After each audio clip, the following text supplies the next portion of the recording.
আল্লাহ যখন কোনো বান্দাকে ভালোবাসেন তখন তিনি জিবরাইলকে ডাকিয়া বলেন,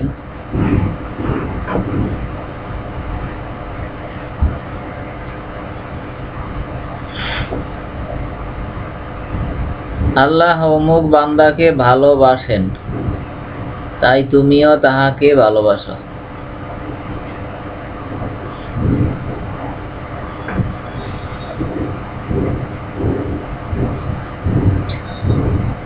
সুতরাং জিবরাইল আলাইহিস সালাম তাহাকে ভালোবাসেন।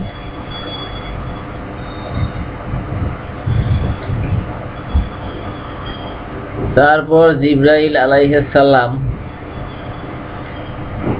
আসমানে এই ঘোষণা করিয়া দেন যে আল্লাহ অমুক বান্দাকে ভালোবাসেন, তোমরাও তাহাকে ভালোবাসো।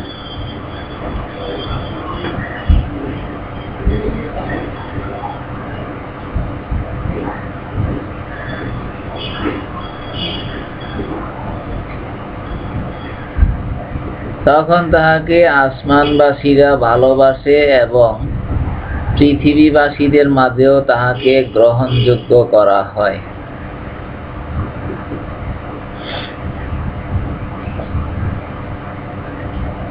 আল হাদিস আবু দাউদ শরীফ হাদিস নাম্বার, আল হাদিস বুখারী শরীফ হাদিস নাম্বার 6977।